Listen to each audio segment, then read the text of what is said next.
Hey guys, tonight we are diving deep into a story darker than usual.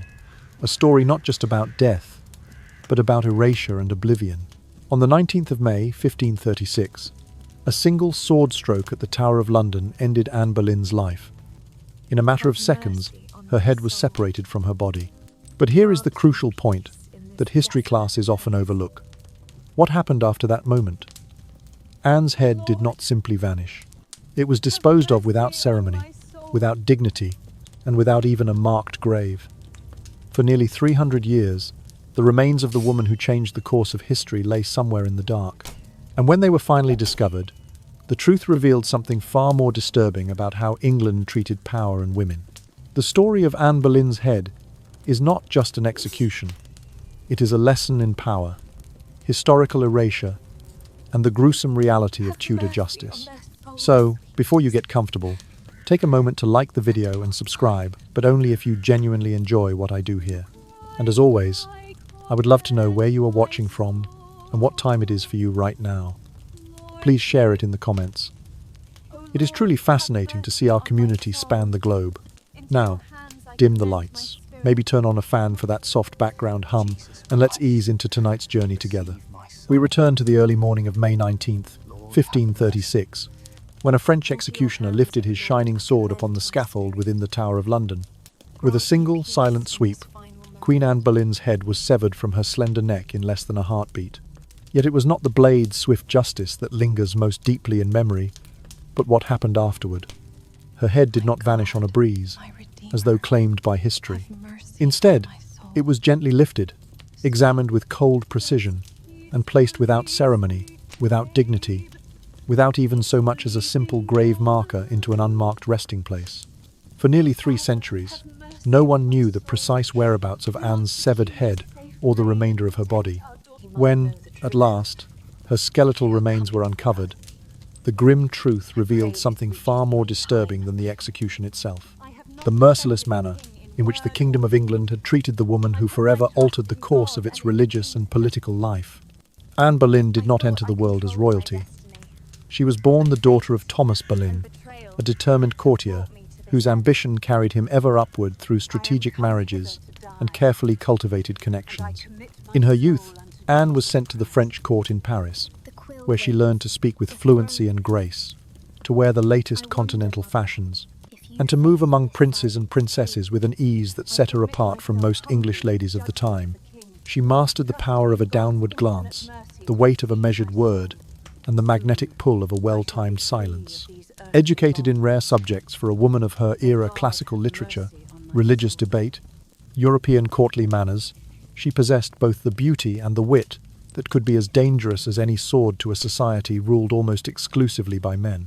By the year 1526, King Henry VIII, still married to Catherine of Aragon, a Spanish princess who had borne him his daughter Mary, but no surviving sons, found himself captivated by Anne's refined presence. He had previously dallied with Anne's elder sister, Mary Boleyn, whose fate Anne had quietly observed. Mary's tenure as royal mistress had yielded no title, no land, no enduring influence, merely the fleeting glow of royal favour before being discarded like an empty vessel. When Henry turned his attentions toward Anne with similar expectations of an easy conquest, she refused him. Not because she lacked desire for power, she possessed such longing in abundance, but because she had witnessed the cost of being used and then thrown aside. Anne yearned for something more lasting.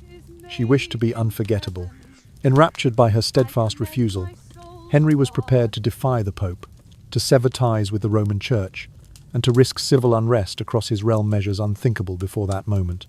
In her cool confidence, Anne embodied a challenge he could not refuse. She drew him into a quarrel with centuries of religious tradition, one that would tear monasteries apart and create a new church obedient only to the English crown. It was her unspoken demand, "You cannot have me unless you marry me," that set in motion the English Reformation, the dissolution of the monasteries, and a century of sectarian conflict.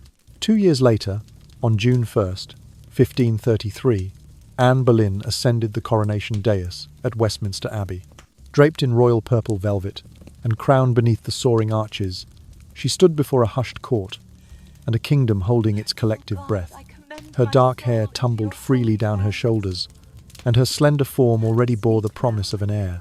Court chroniclers noted her measured courtesy, her firm voice in council, her eager embrace of reformist preachers. It seemed at last that Henry's sacrifice of prestige and piety would be repaid by the birth of a prince who might carry the Tudor name on the throne. But on September 7th, 1533, Anne delivered not a son but a daughter Elizabeth. Rumours swept through the court that Henry believed this was divine judgment for his audacious break with Rome, perhaps a punishment for executing those clerics who refused to recognise him as head of the church. Yet Anne remained undaunted. Though grief and disappointment shadowed the palace, she pressed on with new vigour, championing Protestant scholars, advocating for bolder reforms, and refusing to be the voiceless ornament that tradition demanded. In a world where women were expected only to obey and remain silent, Anne refused to bow her head. Her boldness stirred envy among powerful courtiers. Thomas Cromwell, her former ally in matters of religion, turned against her when their visions for reform diverged. Her own uncle, the Duke of Norfolk, prioritised his political safety over family loyalty. The Catholic faction, loyal to Catherine of Aragon and her daughter Mary, branded Anne a heretic and an adulteress. Even the birth of Elizabeth, whom Anne named for her mother-in-law in a gesture of courtly grace, could not quell the storm of opposition gathering around her. And so, in the spring of 1536, Anne Boleyn's fate was sealed not by scandalous guilt, but by the very power she had so daringly wielded. Near the end of January that year, she endured the heartbreak of miscarrying a male fetus, believed by many, including the king himself, to be a divine sign that her union had angered God. Within weeks, a web of intrigue led by Thomas Cromwell ensnared her in accusations of treason and adultery, so outlandish they defied all reason.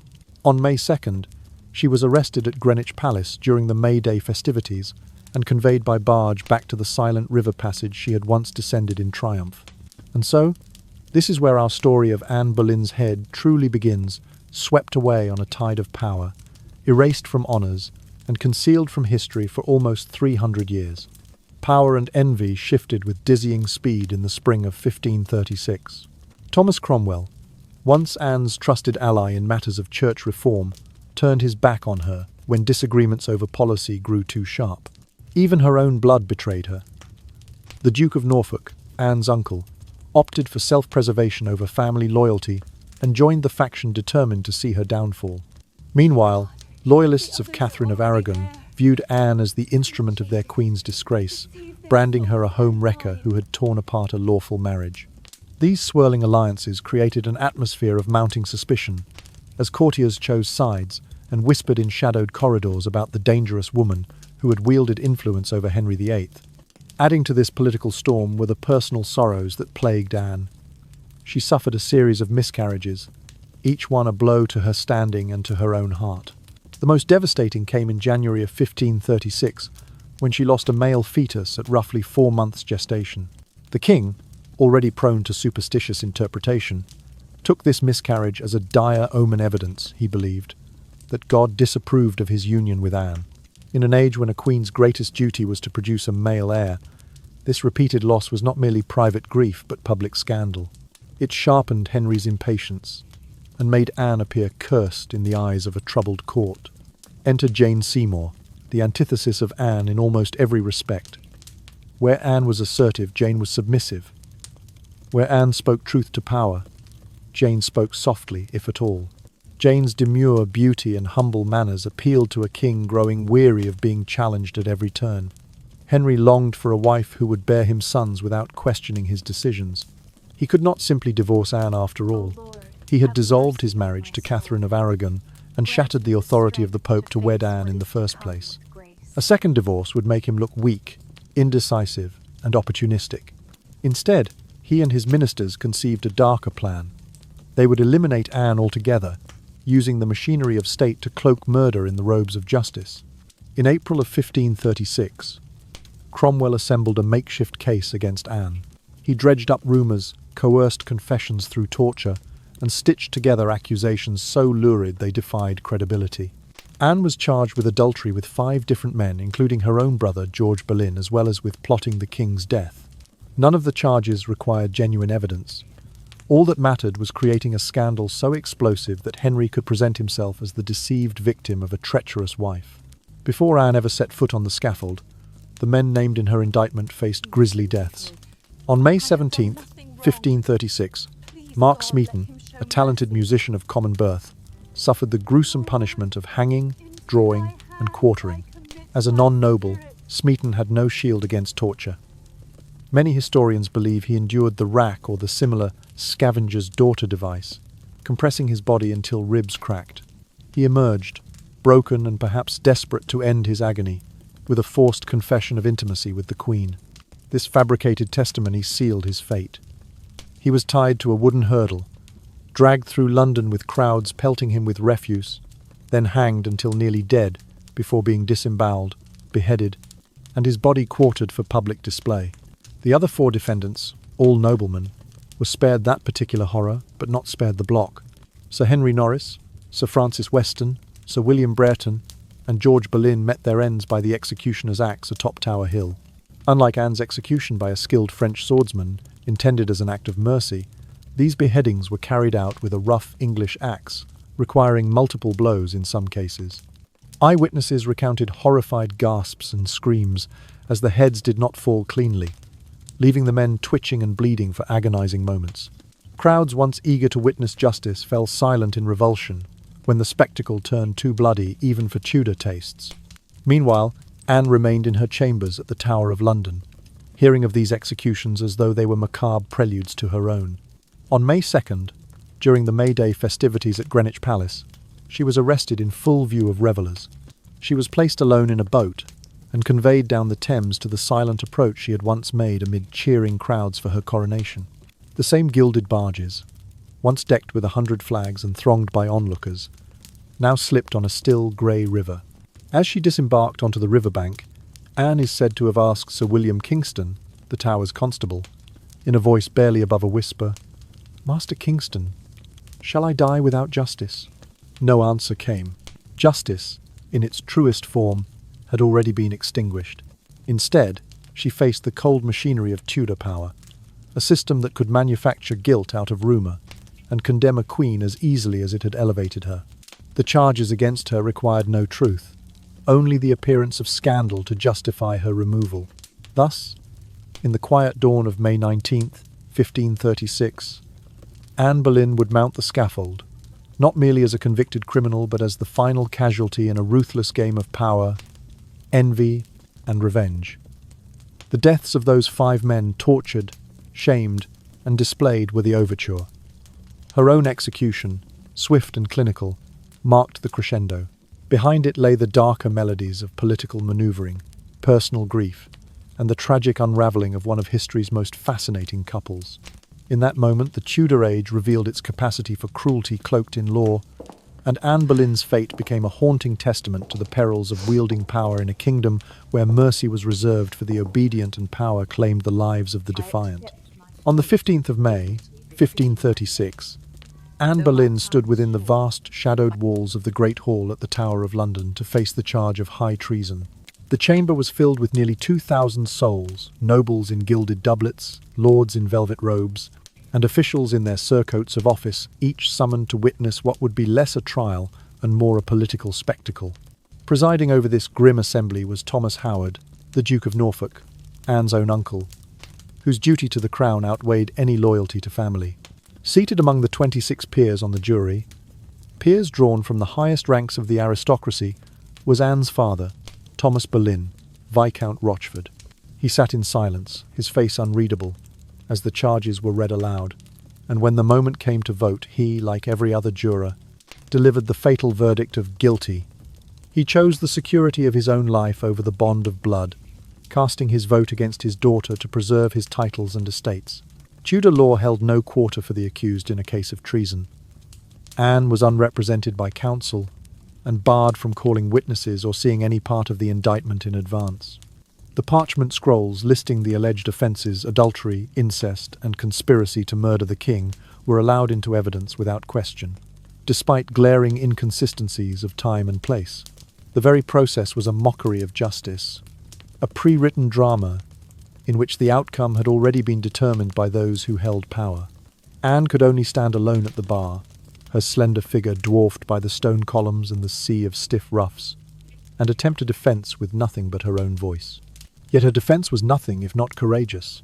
Anne calmly dismantled each improbable accusation, pointing out that she had been under medical care far from court on the dates of the alleged liaisons, that witnesses to her public appearances would have contradicted any claim of secret trysts, and that no credible evidence, not a single letter of love, nor a trusted servant's testimony supported the charges.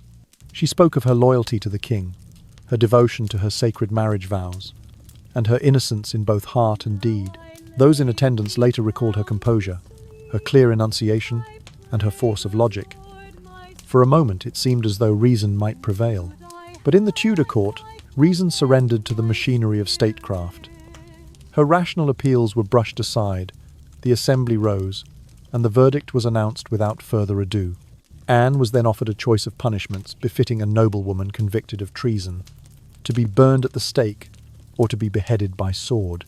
In an era when female traitors were traditionally burned, deemed too immodest for hanging, drawing and quartering, Henry VIII could grant her the mercy of the sword.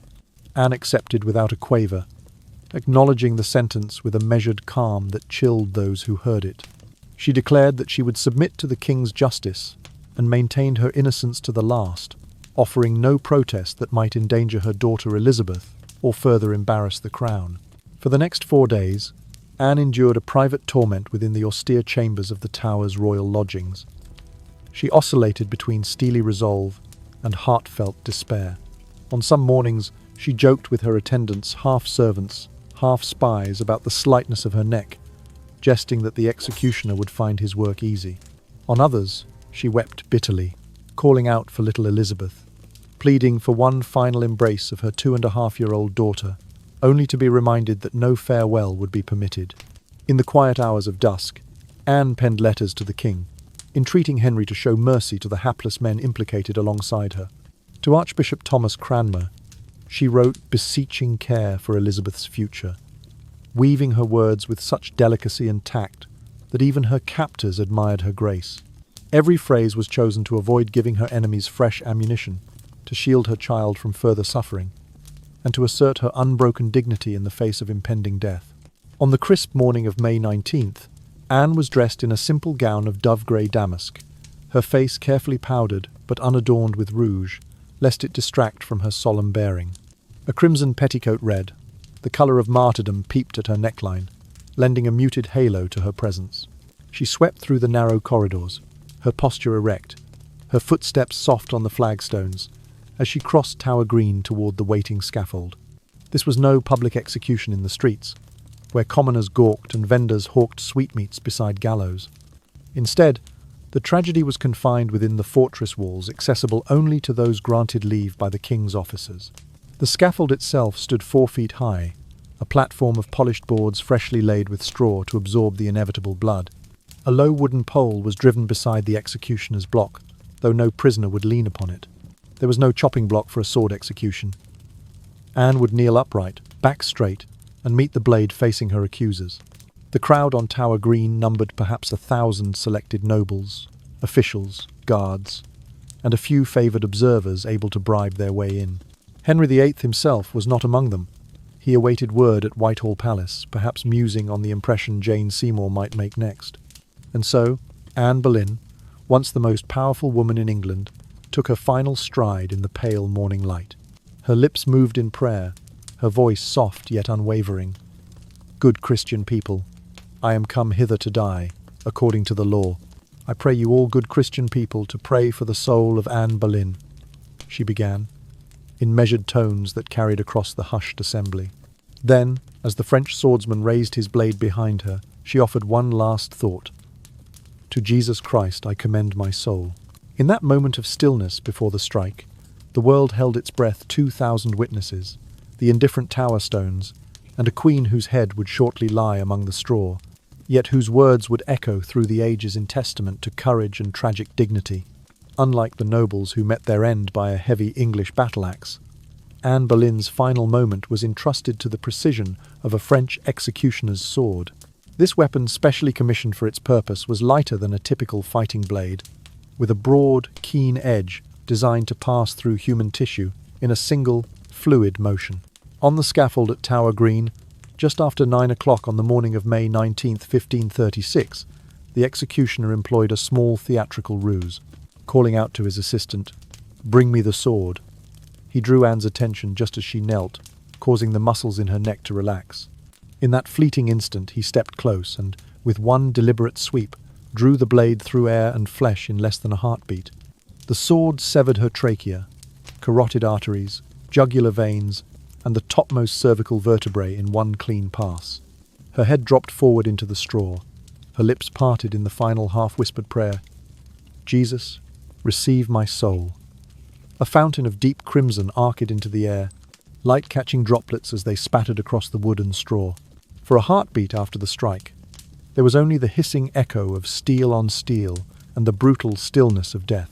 Anne's body remained upright for a moment, an eerie, headless figure kneeling in mute testament, before collapsing sideways onto the straw, with a thud that startled the small gathering of onlookers. Thin tendrils of muscle still twitched, the final spasms of a body whose neural circuits had not yet fully registered the absence of its head. Within seconds, the systems of reflex action and residual oxygen in her tissues exhausted themselves, and she lay utterly inert. This silent interlude passed before the executioner stooped to retrieve her head. In a departure from the grisly public display customarily accorded to traitors, where the severed head would be raised aloft on a pike, no such proclamation was made for the former queen. She was not a common traitor, but a queen fallen from her throne. Thus, her head was quietly laid beside her body in the straw, rather than paraded for the crowd. With nearly no time to mourn or mark her passing, those present realized that no coffin had been prepared for England's fallen queen. In the chaos that followed, a battered wooden arrow chest long ago used to store military supplies was discovered in a dusty corner of the tower's storerooms. It measured roughly 4 feet in length and just under 2 feet in width, clearly too small for a grown woman to lie full length.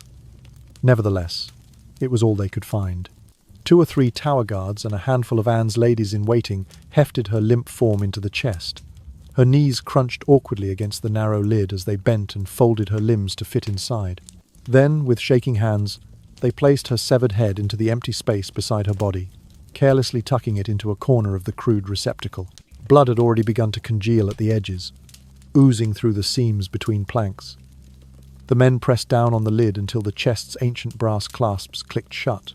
They carried the heavy box across the green, the grass still spotted with stray droplets of blood, up to the chapel of St. Peter ad Vincula, which served as the burial place for prisoners executed within the tower walls.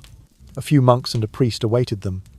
No preparations had been made, and neither had a grave.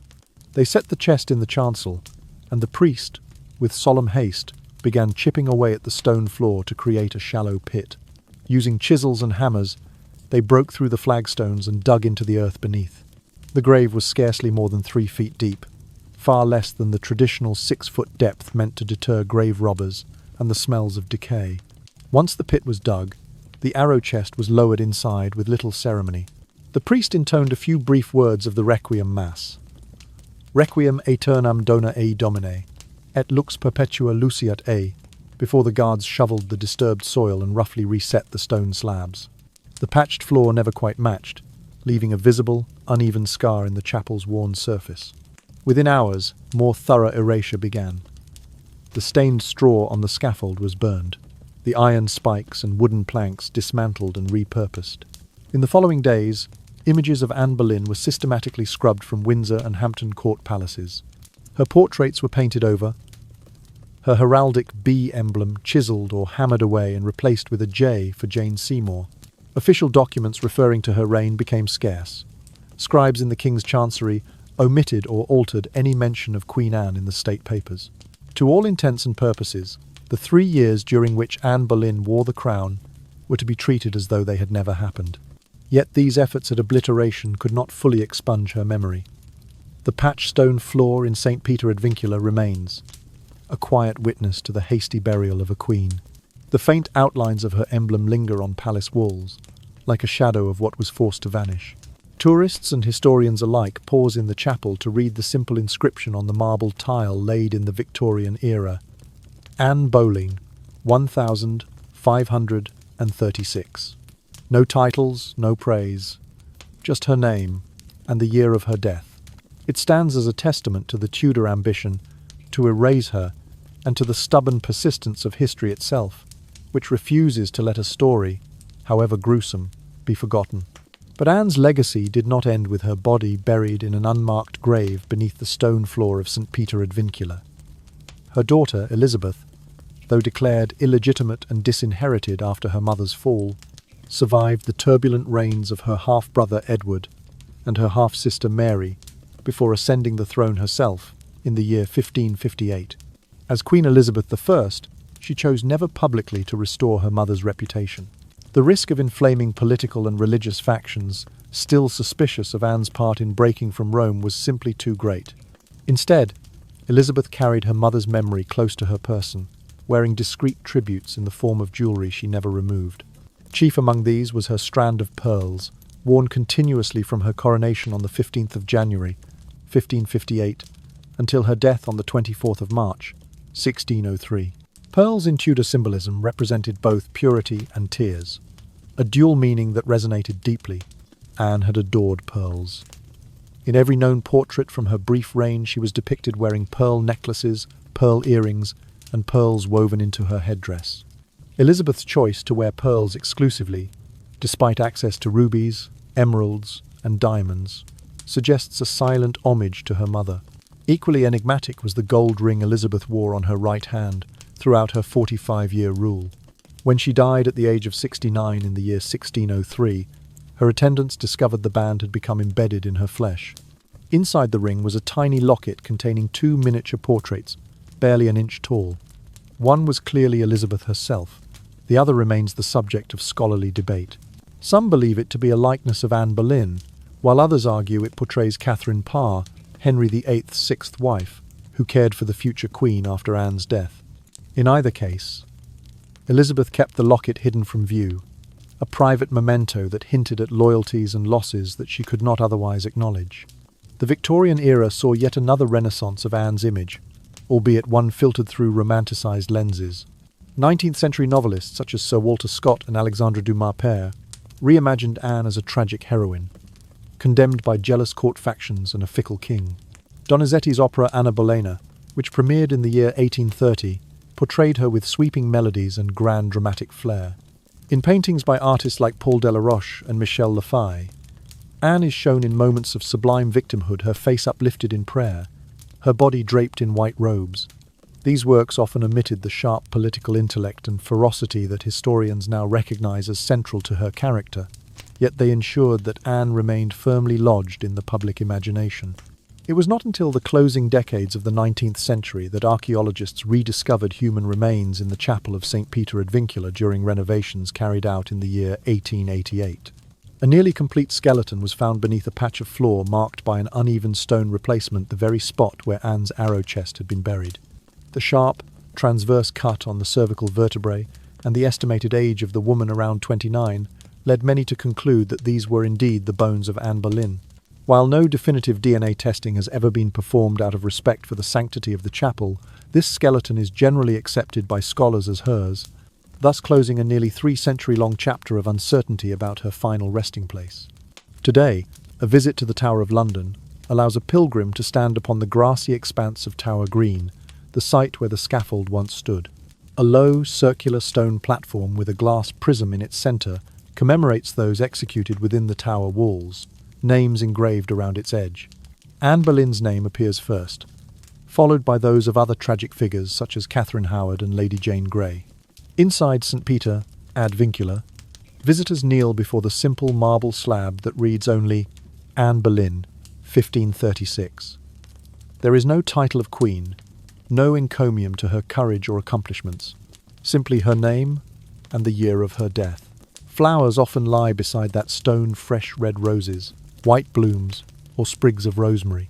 Handwritten notes tucked beneath petals bear messages such as, "You deserved better," or "Innocent until proven guilty," reminders that her story still resonates 5 centuries later. The chapel's still air seems to hold echoes of whispered prayers and silent tears as tourists pass through, some pausing in contemplative silence. Anne Boleyn's tale transcends the spectacle of her execution. It has become proof of a different kind of power, one that outlasts the severing of flesh and the erasing of memory. The attempt to obliterate Anne from history by chipping away her images, melting her jewels into coins, and burying her remains in secrecy only magnified her legacy. Her head may have rolled into the straw that spring morning, but her story achieved a life far longer and more profound than any royal decree. In the hushed quiet of the chapel, one can almost hear the echo of her final prayer. Jesus, receive my soul. It is a prayer that has in turn received the hearts of generations. Anne Boleyn's power, it seems, was never in the sword that ended her life, but in the enduring spirit and memory that refused to be forgotten. The home in which Anne Boleyn once presided brimmed with intrigue and ambition, yet almost at once after her death, a legend began to take shape, one that would be reshaped by each passing generation. As the 19th century dawned under Queen Victoria's reign, England found itself enthralled by a wave of nostalgia and romanticized history. Novelists such as Sir Walter Scott penned sweeping tales of chivalry and tragedy, while Alexandre Dumas père, in his vivid historical romances, wove Anne into dramatic narratives of love and betrayal. In the year 1830, the Italian composer Gaetano Donizetti brought her story to the operatic stage with Anne Boleyn, imbuing her downfall with soaring, lamenting arias that held audiences spellbound. Painters across Europe, from Paul Delaroche in Paris to Elizabeth Thompson in London, captured Anne's portrait as a figure of innocence crushed beneath crushing patriarchal power. In these works, she is often draped in white, her eyes cast upward in sorrow, a tragic heroine whose very purity makes her suffering all the more poignant for a Victorian public drawn to tales of noble sacrifice. Yet this martyred queen portrait left out the fierce intelligence and political savvy that characterized the real Anne. She was no mere passive victim, but a shrewd operator at the heart of Tudor power struggles. By the middle decades of the 20th century, approximately 1950 to 1960, historians began to challenge the sentimental narratives of the Victorians. Scholars such as Eric Ives and Retha Warnicki undertook painstaking archival research, publishing works that portrayed Anne as a complex, ambitious woman who had actively shaped her own rise and, ultimately, paid a terrible price. These more objective studies emphasized the political calculations of Henry VIII's court, the factional rivalries that ensnared her, and the misogynistic structures she confronted. As the 20th century wore on, feminist historians added a further layer of reinterpretation. By the late 1970s and into the 1980s, figures like David Lodiz and Alison Weir sought to restore Anne's agency and underscore her contributions to the English Reformation. They depicted her not as a helpless flower trampled by history, but as a determined reformer who used her influence to sponsor Protestant preachers, protect reformist scholars, and challenge the constraints placed upon women of her time. In these accounts, Anne emerges as a prototype of female autonomy, a woman whose skill in the masculine arts of negotiation, patronage, and courtly persuasion redefined what was possible for a woman in 16th century Europe. Meanwhile, in the closing years of the 19th century, archaeological work at the Chapel of St. Peter ad Vincula confirmed material traces of that dramatic past. During renovation in the year 1888, workers uncovered a nearly intact skeleton beneath a patch of floor in the chancel, precisely where the hasty wooden arrow chest containing Anne's remains had been interred 3 centuries earlier. The bones belonged to a woman in her mid-30s, and the cranium exhibited a clean transverse cut at the second cervical vertebra, consistent with the French executioner's sword stroke of May 19th, 1536. Though no DNA analysis was performed, both out of respect for the holy site and due to the technological limitations of the time, many historians accepted this discovery as the physical confirmation of Anne's final resting place. A simple brass plaque, installed in the chapel in 1892, now marks the spot, Anne Boleyn, 1536, ensuring that the memory of the Queen lives on in stone and earth. Outside, on the gentle slope of Tower Green where the scaffold once stood, the year 1866 saw the erection of a circular stone monument. In its centre rests a glass prism meant to evoke the cushion upon which heads were laid before the sword fell. Encircling the plinth are names engraved in order of execution. Anne Boleyn first, followed by Lady Jane Grey, Catherine Howard, Margaret Pole, and others. Modern visitors stroll among these stones, their footsteps muffled by grass, perhaps unaware of the Tudor spectacle that unfolded there. Yet if one stands quietly, closes one's eyes, and inhales the still London air, it is possible to imagine the shiver of a wind through ancient ramparts, the faint echo of a terrified prayer, and the very last view of a formidable woman who once held near absolute power. Eyewitness accounts preserved in Tower records tell of guards and attendants who, long after the scaffold was dismantled, reported hearing soft, mournful sighs drifting through the courtyard at dusk, like a reminder that history must not slip into oblivion. Though her body lies hidden beneath cold stone, Anne Boleyn still speaks through these remnants, through the carved names, the chipped floor, and the whispered stories that endure. Her life and death remind us that true power is not confined to the edge of a blade, but lives on in the stories that refuse to be buried. Even as her enemies sought to erase her, Anne's legacy sprouted anew in the hearts and minds of those who remembered her courage, her ambition, and the irreversible changes she set in motion. The Reformation she helped spark, the dissolution of the monasteries, and the new faith that spread through England stand as living testaments to the seeds she sowed, seeds that grew long after her head fell and her body was laid to rest. In that enduring light, Anne Boleyn remains powerfully present, her story as vital and haunting as the stone underfoot on Tower Green. When Elizabeth I ascended the throne on the 15th of January, 1558, she inherited more than a crown, she inherited the burden of her mother's memory.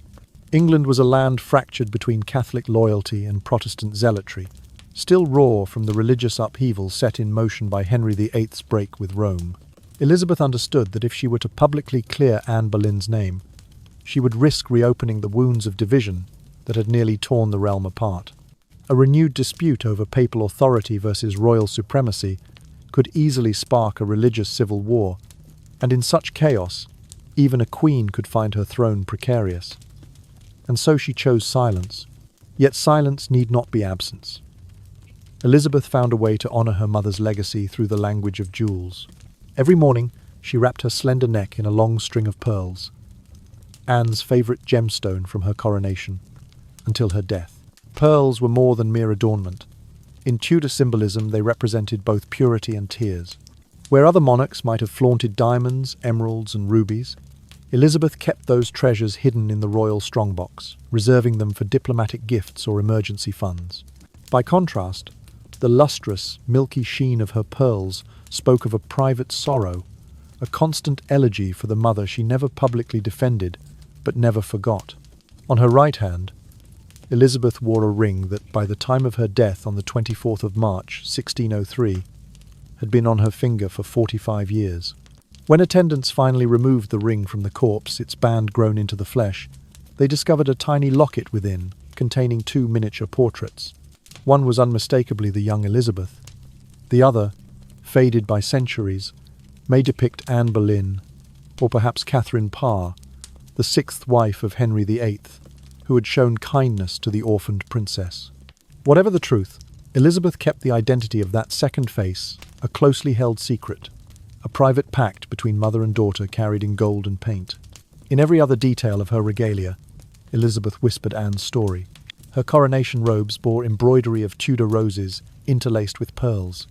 The jewels on her gown, the pearls on her headdress, the very pattern of her sleeves, all were chosen with the precision of someone sending messages in code. Courtiers reported that her veil was lined with a narrow band of white silk studded with pearls, visible only to those standing close. Churchwardens recorded that her velvet mantles carried pearl-tipped tassels. These subtleties were never explained aloud, yet any observer with a keen eye could read them as an homage to the mother who had died for love of power and the daughter who would wield it more cautiously. Under Elizabeth's calm and measured rule, England achieved what later generations would call the Golden Age. In 1588, the English navy repelled the feared Spanish Armada, securing the realm against Catholic invasion and ensuring the survival of Protestant ascendancy. That same decade saw the flowering of English literature and drama. Shakespeare penned his earliest works, Marlowe composed his tragic heroes, and Spenser published The Faerie Queene, drawing upon Elizabethan religious and political symbolism. These achievements owed much to the stability Elizabeth cultivated, and that stability, her quiet assurance born in part of her mother's sacrifice. Perhaps most striking was Elizabeth's refusal to marry or bear children. In a Europe where royal marriages sealed alliances, her choice risked her own succession but affirmed her autonomy. She declared herself wedded to her kingdom alone, a virgin queen whose power derived not from a husband, but from her own will. This stance was a profound reversal of Tudor expectations. Anne Boleyn had perished for lack of a male heir. Her daughter reigned without one, proving that a woman's legitimacy need not rest on childbirth. Elizabeth's solitary reign, lasting 45 years, stood as the ultimate riposte to the forces that had sought to erase her mother's name. By the time she died in the spring of 1603 at the age of 69, Elizabeth I had transformed the legacy she inherited into one that outshone both crucifix and crown.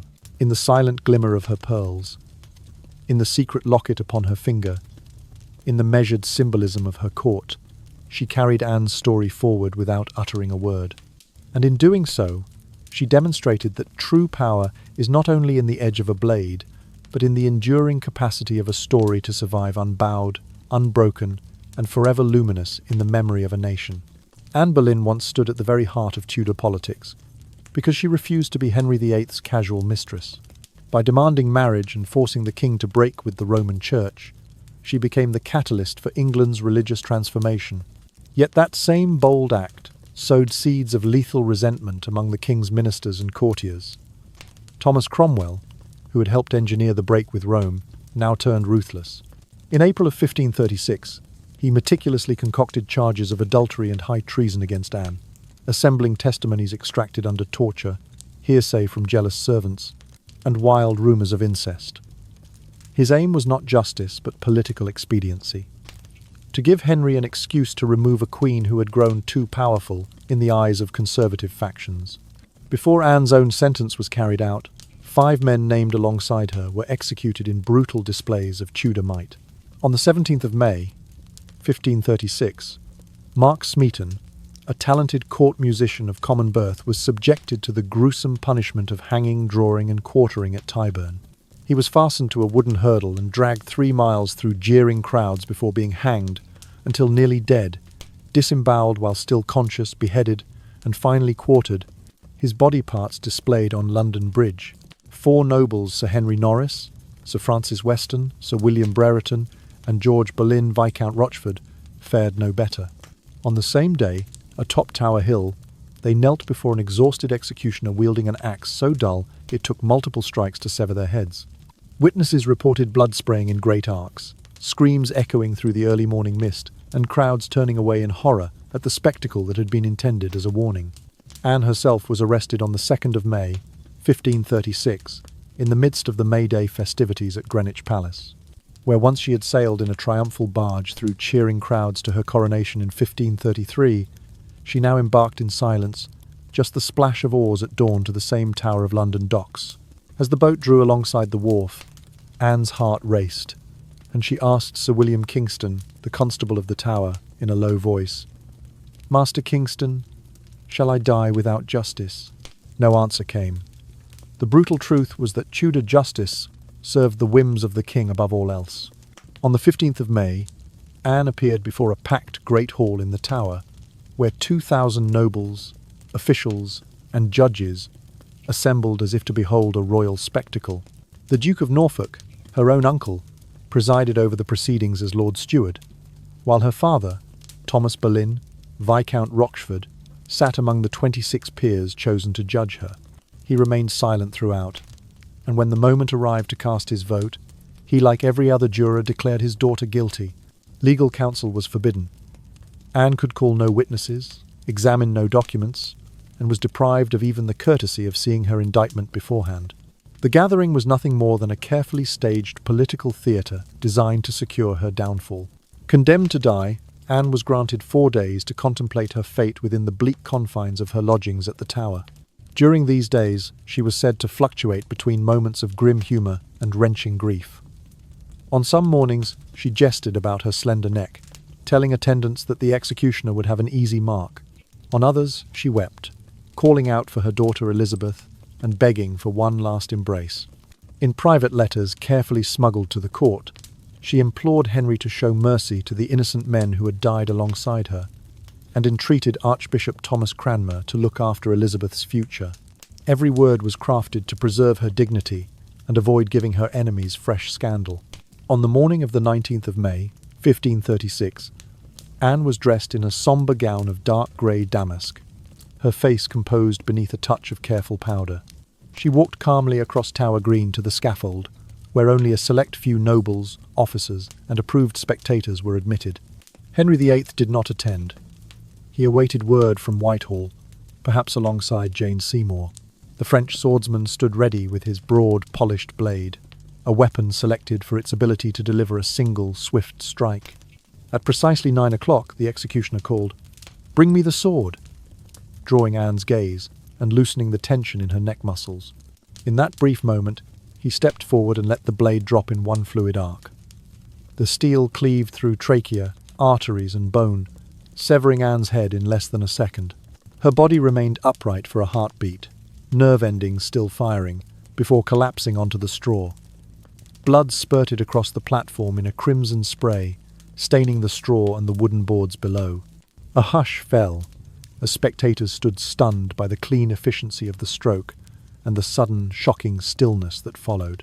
No coffin had been prepared. In the aftermath, Anne's body and head were unceremoniously shoved into a battered arrow chest and carried to St. Peter Advincula Chapel. There, under hastily removed floorstones, a shallow pit no more than 3 feet deep was dug. The wooden lid of the chest was pried open, and the fragments of the Queen, her severed head and lifeless body were lowered inside. The stone slabs were replaced imperfectly, leaving a visible patch in the chapel floor. No prayers were recited beyond the briefest standard rites. No tomb was erected. A simple plaque later placed in the 19th century reads only, "Anne Boleyn, 1536. Her name and memory were then subjected to systematic erasure. The blood-soaked straw was burned, the scaffold planks dismantled and repurposed. Artists were ordered to paint over her portraits at Hampton Court and Whitehall. Her B initials were chiselled away from palace stonework and replaced with Jane Seymour's J. Official records were altered to omit any reference to her. If one walked through the great halls of Tudor palaces after that spring, it was as though 3 years of her queenship had been a forgotten dream. Yet Anne Boleyn could not be cut from history. The reforms she sparked, most notably the establishment of the Church of England under royal supremacy, proved irreversible. Monastic lands were dissolved and redistributed, reshaping the economic and religious landscape for generations to come. Her daughter Elizabeth inherited not only a crown but a kingdom transformed, able to stand against foreign invasion and internal strife alike. Anne's final act of defiance, her refusal to be cast aside as a mere mistress, set in motion a legacy that no execution, no political conspiracy could eradicate. The story of her fall and the subsequent reign of her daughter remind us that true power lies not only in the sword, but in the enduring potency of a story carried forward by those brave enough to remember. Even amid the butcher's block and the erasure of records, Anne Boleyn's name survives as a testament to the fragile, haunting, and ultimately undying force of personal conviction in the face of ruthless authority. After Anne Boleyn's head fell on that May morning of 1536, her spiritual legacy spread outward in ways both unforeseeable and profound. Her daughter, Elizabeth I, inherited not only the throne in January of 1558, but also the mantle of the religious reforms Anne had set in motion. When, 30 years later, Queen Elizabeth's navy triumphed over the Spanish Armada in August of 1588, she secured England's independence not only politically but spiritually. Her subsequent policy of religious moderation, known as the Elizabethan Religious Settlement of 1569, ensured that neither staunch Catholics nor zealous Protestants would dominate, laying a foundation for a measure of religious freedom unprecedented in Europe at the time. In many ways, Elizabeth's strength derived from her mother's tragedy. She was determined never to repeat the fatal combination of personal and political missteps that had ended in Anne's downfall. In popular culture, Anne resurfaced in the 19th century as a figure of both pathos and defiance. Novels such as Philippa Gregory's The Other Boleyn Girl, first published in 2101, and the BBC's more recent adaptation of Hilary Mantel's Wolf Hall, brought Anne's story to television screens and bookshelves around the globe. Documentaries produced by the BBC and the History Channel interwove rigorous historical research with dramatic reenactments, presenting Anne as a woman of sharp intelligence, caught in the merciless currents of male-dominated power.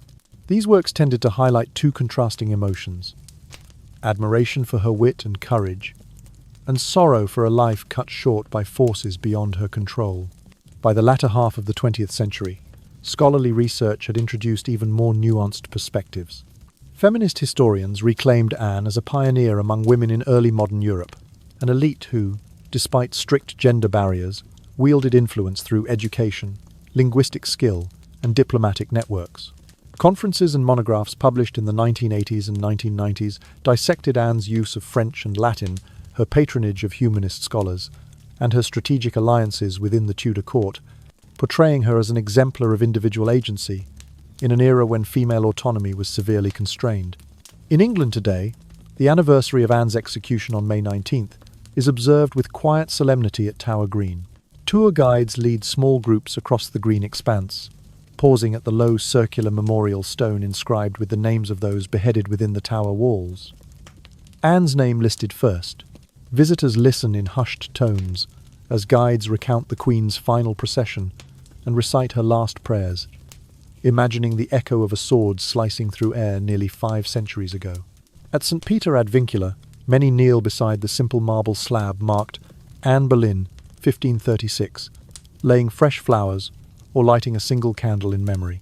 For some, this act is more than a tourist ritual. It is a moment of reflection on justice, power, and the price of freedom. From a scientific standpoint, the question of verifying Anne's remains has stirred debate. In the late 20th century, some archaeologists and geneticists proposed DNA testing on the skeletal fragments found beneath St. Peter ad Vincula's floor, remains that correspond in age and trauma patterns to Anne's known history. Proponents argue that modern analysis could definitively confirm her identity, bringing closure to centuries of speculation. Yet opponents caution that disturbing a sacred tomb for the sake of genetic proof risks desecrating a hallowed site and stripping away the aura of myth that surrounds Anne's story. To date, no DNA tests have been conducted, leaving that patch of chapel floor and its contents an enduring historical mystery. Anne Boleyn's impact has transcended England's shores. In the United States, Europe, and across Asia, her story appears in history textbooks, feature films, and stage productions. She has inspired scholars and activists alike, her narrative cited in academic works on political strategy and in speeches advocating for women's rights and personal autonomy. Social media platforms teem with memes, illustrated threads, and blog posts that portray Anne both reverentially and playfully, blending serious analysis with pop culture homage. Thus, the arc of Anne's life born into a middling noble family, refusing the role of transient mistress, triggering a religious schism, enduring a brutal execution has come full circle as a beacon of female empowerment and resilience. Her fate teaches that power may sever a body, but it cannot sever the enduring will to be remembered and the power of a story told onward. In the whispered prayers at Tower Green and the gleam of pearls at Elizabeth's court, Anne Boleyn lives on unbowed, unforgotten, her legacy as eternal as the stones of the tower itself.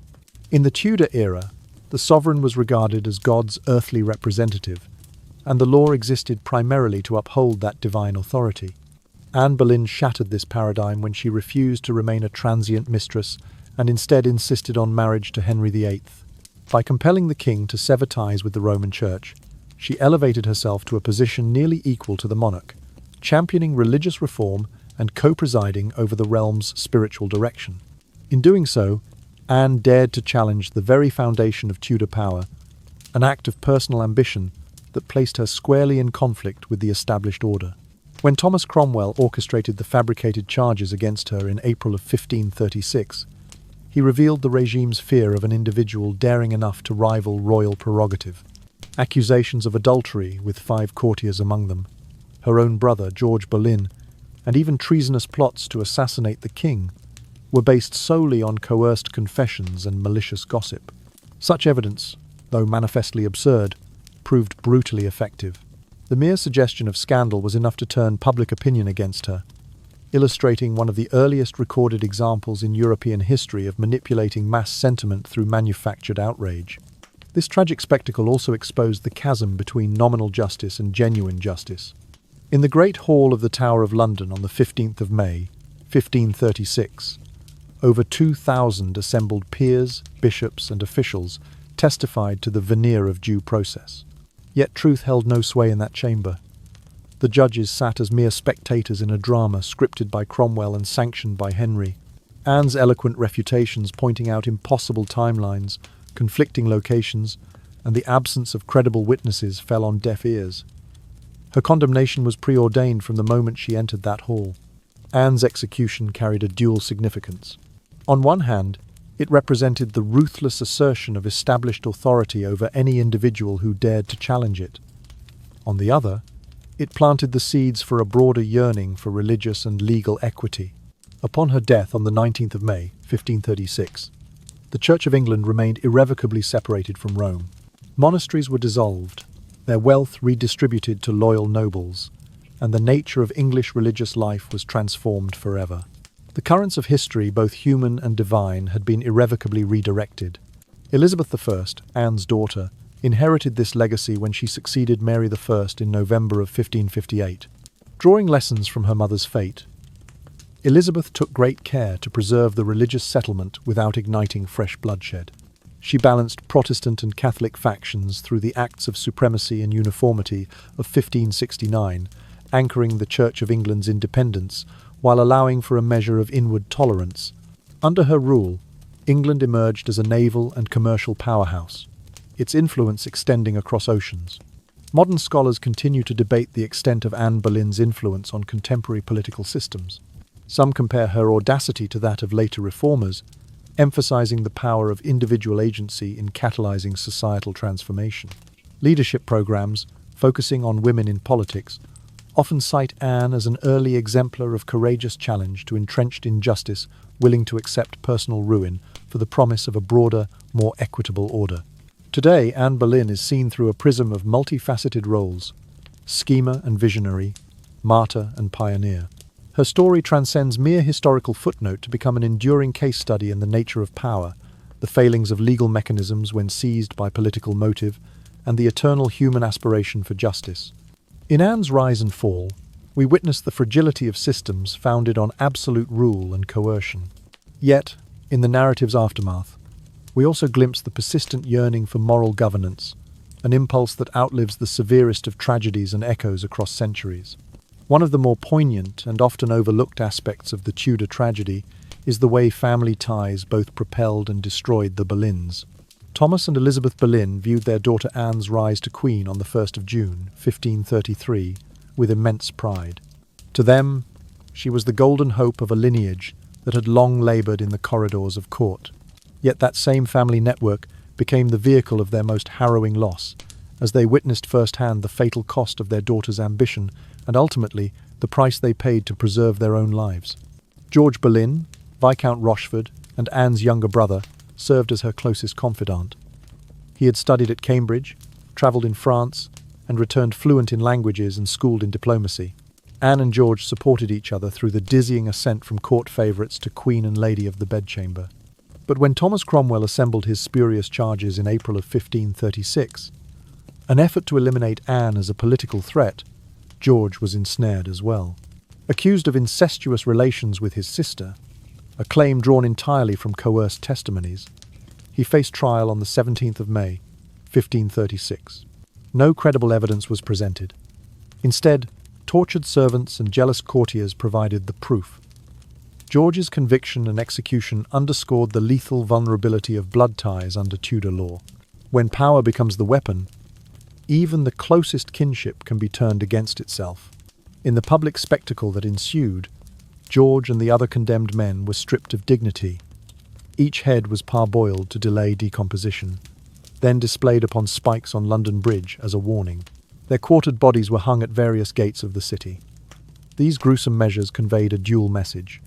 First, to deter treason of any kind, and second, to demonstrate that no rank noble or common could shield a man from the king's wrath when royal authority was at stake. The Boleyns were not the only family to suffer such ironies. Thomas Cromwell himself, once Anne's ally and chief minister to Henry VIII, ultimately fell victim to the same treacherous currents he had helped set in motion. Arrested on the 10th of June, 1540, Cromwell faced charges of heresy and treason. On the 28th of July, 1540, he too was beheaded on Tower Hill. His fall illustrates the principle of the power trap. Those who engineer another's downfall may find themselves ensnared when political winds shift. Through the Boleyn family's calamity, we see how readily life and power exchange hands, and how easily power can cost a family its very existence. The Tudor saga is not merely a chronicle of royal authority, but a study in betrayal and loyalty, in the tension between filial duty and the ruthless demands of statecraft. Initial bonds of affection, forged in the shared ambition of raising the Boleyn name, proved fragile when political necessity intruded. The story also reminds us that power does not forge true kinship. It can, in fact, corrode it. Anne and George faced the scaffold together, yet for different reasons. Anne as a victim of geopolitics, George as a casualty of family crime.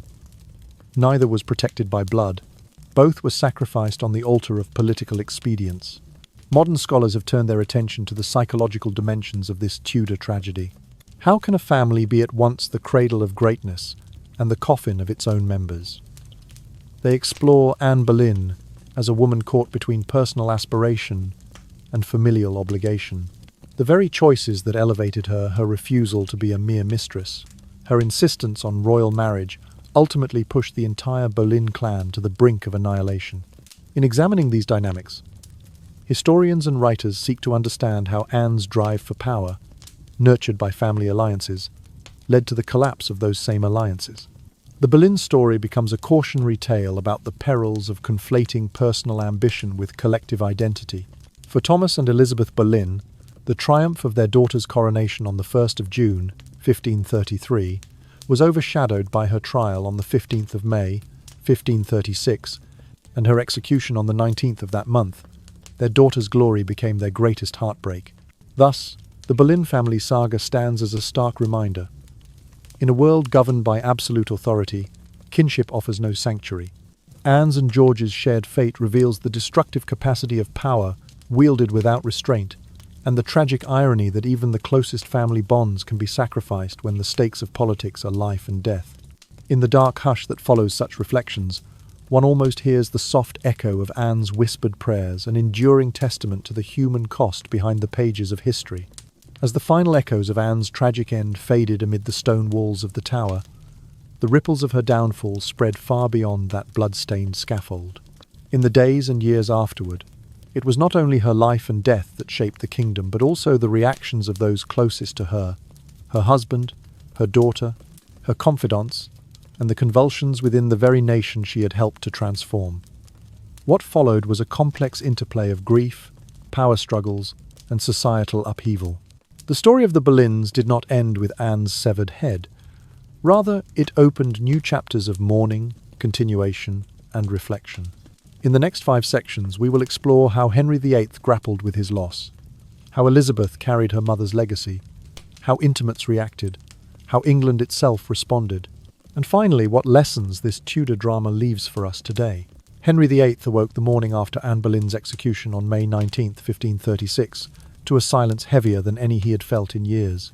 The finality of that single clean sweep of the French executioner's blade marked the end of more than a marriage. It signalled the collapse of an alliance that had reshaped England's very faith.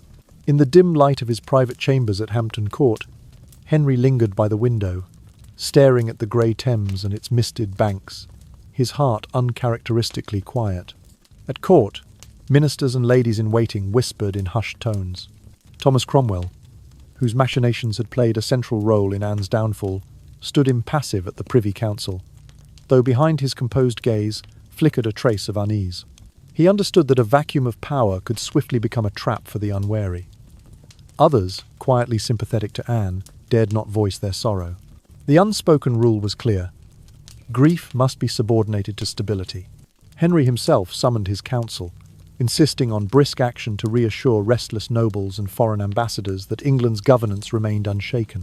Within 24 hours of Anne's death on May 20th, 1536, Henry VIII publicly betrothed himself to Jane Seymour, a lady-in-waiting whose demure grace and promise of bearing him a male heir made her a fitting successor in the king's eyes. The speed of this arrangement stunned Europe. To Henry, it was a political necessity. Any pause risked giving his enemies time to question the legitimacy of his reforms or rally support for Catholic restoration. Yet in private, his new bride's gentle presence reminded him of the warmth he had once felt with Anne, now lost forever. In the months that followed, Henry's policies hardened. He demanded absolute loyalty from his remaining councillors and accelerated the dissolution of the monasteries, redistributing their wealth to secure the allegiance of influential peers. His physical health, already strained by age and the aftermath of jousting injuries, seemed to decline further under the weight of insomnia and bitter introspection. Court physicians noted his restless nights, his appetite waning, and the lines of worry deepening around his eyes. Historically, Henry's hasty remarriage and unrelenting assertion of royal supremacy have been viewed through two lenses. Some scholars see in his actions a monarch determined to safeguard his realm and dynasty. Others discern a ruler haunted by loss, driven by guilt to erase every trace of his remorse. What remains certain is that Anne Boleyn's execution left an indelible mark on the king, a reminder that absolute power, once wielded, cannot be unwielded, and that a single loss of love or justice can echo through a lifetime. Elizabeth inherited her weight of her mother's legacy when scarcely 2 years old and stripped of her title on May 25, 1536. She found herself branded traitor's daughter and bastard, a stigma that would shape her destiny. Under the care of her governesses, later Lady Bryan and Mistress Catherine Champernowne, Elizabeth learned to conceal her thoughts behind a composed exterior. She was moved first to Hatfield House in Hertfordshire, where she and her older half-brother, Prince Edward, were raised under the watchful eye of Thomas Cranmer's protégés.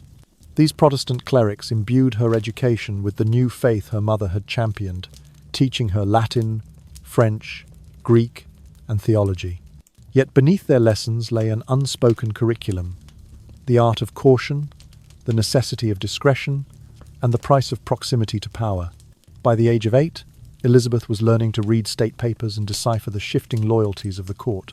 She observed how swiftly favour could turn to peril, and how her own father, King Henry VIII, could sanction the deaths of those he once held dear.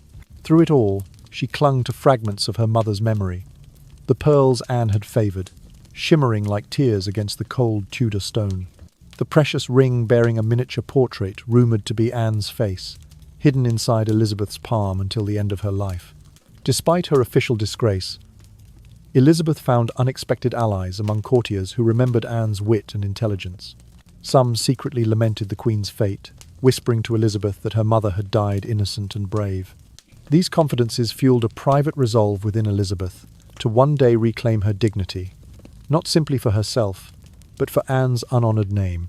When Elizabeth was only 10 years old, her father died on January 28, 1547, and her half-brother ascended the throne as Edward VI. The young princess, now styled Lady Elizabeth, experienced a cautious restoration of status. Yet under the Regency councils, religious turmoil raged anew, and Elizabeth navigated treacherous waters, maintaining a studious neutrality that impressed even those who viewed her with suspicion. Elizabeth's formative years under Edward VI and then Mary I's reign, when she faced imprisonment in the very tower where her mother had died, taught her invaluable lessons in resilience. Each trial steeled her character. She learned that silence could be a powerful statement, and that survival required adaptability without compromising one's core convictions. When Elizabeth finally ascended the throne on November 17, 1558, at the age of 25, she did so bearing both the privilege and the burden of her mother's legacy. Throughout her 45-year reign, she would never openly vindicate Anne Boleyn for fear of reigniting the religious and dynastic conflicts that had once nearly destroyed England. Instead, she wove her mother's spirit into her symbols, the endless strings of pearls that echoed Anne's favoured gemstone, and the small, enigmatic portrait ring she wore without ever revealing its true subject. In Elizabeth's measured governance, balancing Protestant and Catholic factions, forging an English identity independent of Rome, and nurturing the arts and exploration, she quietly fulfilled the promise of Anne's bold defiance. Though fate had denied Anne the chance to live long enough to see these achievements, Elizabeth ensured that her mother's reformist vision endured. Thus, from a childhood marked by stigma and sorrow, Elizabeth emerged as one of England's greatest monarchs, a living testament to the resilience and ambition Anne Boleyn first unleashed. Thomas Cromwell stood at the centre of the storm he had helped unleash when Anne Boleyn's life was extinguished on May 19th, 1536. And in the hush that followed her execution, he felt both triumph and an unexpected pang of conscience. In the Privy Chamber's candlelit corridors, Cromwell allowed himself a rare moment of solitude, the distant echo of the executioner's sword still lingering in his mind. He had orchestrated the trial, assembled the accusations, and presented the evidence, forced confessions, slanderous rumours, even whispers of incest to secure the king's desired outcome. Yet now, as the reality of Anne's death settled like a weight upon England, Cromwell found his chest tightening with an unbidden regret. Each congratulatory dispatch from foreign ambassadors felt hollow. Each nod of approval from fellow councillors resonated oddly, as though tinted by a sombre remorse he could not fully banish. Within the Tudor court, suspicion rippled through the ranks. Whispers followed Cromwell in the corridors. Was he a cunning architect of the Queen's downfall, or a man haunted by the price of his own ambition? Some nobles, once eager to curry his favour, now watched him with wary eyes, uncertain whether the next victim might be them. Rumours circulated that even King Henry VIII questioned whether Cromwell had overstepped, using the trial for personal gain rather than royal service. Though no one dared confront him directly, the silence enfolded him more tightly than any reproach. Meanwhile, Thomas and Elizabeth Boleyn, Anne's grief-stricken parents, found themselves scrambling to preserve what remained of their status and safety. In the aftermath of their daughter's fall, they petitioned Lord Chancellor Thomas Audley and other influential figures, seeking clemency and a quiet restoration of lands and titles stripped from their name.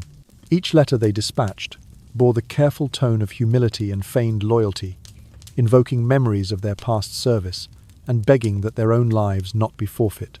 Yet their pleas met a chilly reception. Even the king's own councillors feared that any leniency toward the Boleyns might reignite sympathy for Anne. The couple's proud lineage seemed to betray them at every turn, their very connection to Anne now marking them as pariahs. Across the court, the reactions of other nobles and officials diverged sharply. Those who had benefited from Anne's rise-granted lands, offices, or royal favour now found themselves exposed, their gains secured only by swift allegiance to the new regime. Sir William Paget and Sir Anthony Denny, once collaborators in the Queen's household, quietly distanced themselves, offering feigned condolences that masked relief. Others, such as the Duke of Suffolk, seized Anne's confiscated estates with scarcely concealed eagerness, while a handful of principled peers like the Earl of Wiltshire, Anne's uncle by marriage, departed London for their country manners, unwilling to appear at court until the controversy died down. In the realm of faith, Archbishop Thomas Cranmer and leading Protestant clerics expressed genuine sorrow at Anne's demise, lamenting the loss of a woman who had championed reform and defended the new Church of England. Cranmer's own letters, preserved in the archives, speak of a noble soul cut down in its prime. Yet even he maintained a cautious posture, careful not to question the king's judgment openly. Conversely, when Mary Tudor ascended the throne in 1553, restoring Catholicism, those same Protestant leaders were forced into hiding or exile, their earlier tributes to Anne recast as evidence of heresy. The Catholic hierarchy, gleeful at the reversal, denounced Anne as a heretic and usurper, using her memory as a warning against religious dissent. Beyond the gilded chambers, the ordinary soldiers and attendants who witnessed Anne's final moments carried their own testament to that day's horror. Lieutenant John Norreys, one of the Tower Guards, later described in a hushed deposition how the crowd fell silent as the Queen knelt, her prayer echoing across Tower Green. The men-at-arms who formed the scaffold's perimeter felt a deep disquiet. Some later confided that their hands shook at the sight of royal blood on the straw. In the taverns of London, storytellers recounted the execution in hushed tones, each retelling tinged with shock at the swift violence inflicted upon a woman who had once been queen. For weeks afterward, even hardened soldiers admitted they could not shake the memory of Anne's grace in the face of doom. Thus, from Cromwell's inner turmoil to the bereaved Boleyn parents, from self-serving nobles to devout ministers, and from stoic guards to awestruck commoners, Anne Boleyn's death provoked a chorus of reactions that rippled through every layer of Tudor society. The echoes of that day would shape England's politics, faith, and collective memory for generations, revealing how the fall of one woman, forged by power and betrayal, could unsettle an entire kingdom. In the wake of Anne Boleyn's execution on May 19th, 1536, England reeled through power struggles, religious upheaval, economic realignment, and diplomatic maneuvering. King Henry VIII moved swiftly to tighten his grip on the nobility. Influential courtiers, those who had supported Anne's brief ascendancy, found themselves supplanted by new favourites like Sir Thomas Wriothesley and Sir William Paget. Privy councillors quarrelled over lucrative posts. The Master of the Horse, the Chancellor of the Duchy of Lancaster, and the Treasurer of the Household all changed hands as Henry rewarded loyalty with offices that controlled regional garrisons and local patronage networks. Factionalism deepened when Thomas Cromwell's own reforms created administrative bodies, the Court of Augmentations to manage former monastic lands, and the Court of First Fruits and Tenths to collect clergy revenues, giving bureaucrats unprecedented power and provoking envy among hereditary nobles accustomed to traditional land-based influence. Religious reform, the cause that had both elevated and doomed Anne, continued its uncertain advance. Parliament passed the Act of Supremacy in November 1532, declaring Henry supreme head of the Church of England, but enforcement remained uneven. In June 1536, the Pilgrimage of Grace, an uprising in Lincolnshire and Yorkshire, erupted with 30,000 commoners demanding the restoration of the monasteries and repeal of religious changes. Henry's response was brutal. Leaders executed, banners trampled, and regional gentry replaced with men of proven loyalty. Yet the rebels' grievances forced the crown to temper its reforms, delaying the dissolution of the greater monasteries until 1539 under the Act of Six Articles. Consequently, the monastery's dissolution funneled an estimated £200,000 of annual revenue into royal coffers, double the crown's ordinary income, allowing Henry to underwrite warships, pay English ambassadors in France, and outbid the Holy Roman Emperor for key alliances. Economically, the seizure of monastic lands sparked a redistribution of wealth. By the end of 1538, over 400 religious houses had been dissolved, their lands sold or granted to nearly 1,000 new landowners, many of whom were ambitious gentry and upwardly mobile clerks. While the gentry class consolidated vast estates, peasants and urban labourers faced rising rents and inflation. Rural unemployment swelled as monastic employers vanished, driving many to the growing towns. London's population climbed past 50,000 by 1538, straining housing and fueling occasional food riots whenever poor harvests pushed grain prices above 6 pence per loaf. On the diplomatic stage, Henry's alliances shifted with the tides of European power.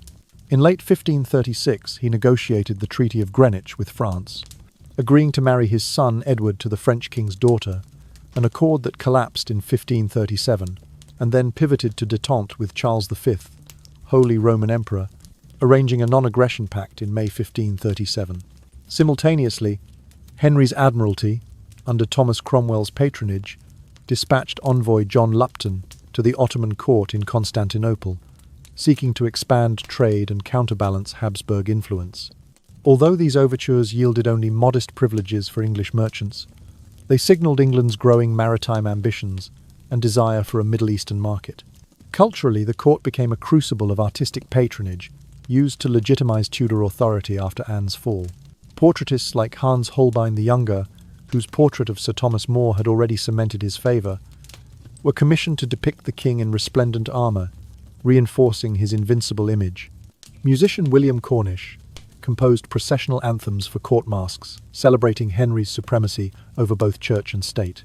In literature, John Skelton's satirical Colin Clout gently mocked peasant rebellions, while Sir Thomas Wyatt's Italianate sonnets some mourning Anne's demise circulated illicitly among courtiers, testifying to the era's tension between personal grief and public loyalty. Thus, in the wake of Anne Boleyn's execution, England reeled through power struggles, religious upheaval, economic realignment, and diplomatic maneuvering, as the Tudor regime harnessed art and ceremony to project an image of unbroken continuity, even as the very foundations of church, economy, and society were being irreversibly transformed. And so, from the ashes of Anne Boleyn's execution, rises a final testament to the fragility of personal power and the high cost of defying an absolute system. In Tudor England, Henry VIII embodied divine authority on earth, and any challenge to his will, no matter how righteous, risked unleashing hatred and vengeance. Anne's ambition to reshape church and state into a more equitable arrangement transformed trust into betrayal. Once she refused to be merely the king's mistress and forced a schism with Rome, she became the target of manipulated evidence and ruthless prosecution. Her beheading on Tower Green marked not only the violent triumph of monarchical supremacy, but also the birth of a legend that could never be fully suppressed. The Tudor tragedy teaches later generations that true power rests not solely in a sharpened blade or an unyielding throne, but in the enduring ability to shape collective memory. Anne's head may have fallen into the straw on May 19th, 1536, yet her story haunted England and the wider world for centuries thereafter. She came to symbolize feminine agency and the indignity of a miscarriage of justice, galvanizing future struggles for women's rights and legal fairness. From Victorian novels romanticizing her as a martyr to modern feminist scholarship reclaiming her as a proactive reformer, Anne's legacy has been continually reshaped to highlight the necessity of transparency and equity under the law. Her life and death underscore the vital lesson that legal systems must guard against capricious verdicts and political manipulation. When courts become instruments of factional power, rather than impartial arbiters of truth, public confidence erodes and resentment festers. Anne's trial, devoid of counsel, bereft of genuine evidence, presided over by her own father, exemplifies the darkest extremes of injustice. It reminds us that only through open procedures, the right to defense, and fair evidence can societies prevent private ambitions from trampling individual dignity. For individuals today, Anne's story resonates as an inspiration to stand against injustice, even when the personal cost seems unbearable. She confronted the king's demands with unwavering resolve, preserving her self-respect and dignity until the end. In a world still rife with abuses of power, her example encourages each of us to use whatever influence we possess, to challenge inequity, to insist on accountability, and to refuse complacency in the face of oppression.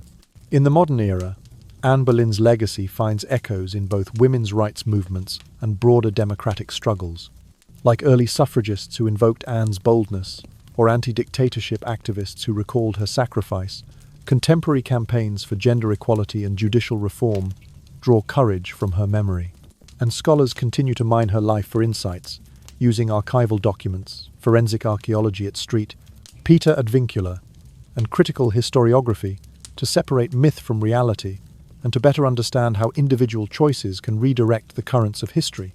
Popular culture film adaptations like The Other Boleyn Girl, television dramas based on Hilary Mantel's Wolf Hall, podcasts and social media art keeps Anne's image alive, inviting new audiences to reflect on her tumultuous life. Academic conferences dissect her political acumen and personal faith, while memorial events on May 19th in London remind visitors that beneath the stone of Tower Green lies the unmarked resting place of a woman who dared to defy a king. Finally, as centuries pass and political landscapes shift, the Tudor drama remains a stark reminder of both human potential and its limits. Anne Boleyn's story closes one chapter of religious revolution and palace intrigue, but it opens countless others of moral reflection on power and justice. Even now, when we stand before the silent memorial inscribed simply, Anne Boleyn, 1536, we hear the whisper of her prayer, that no authority, however formidable, should silence the quest for fairness and the promise of dignity that belongs to every person.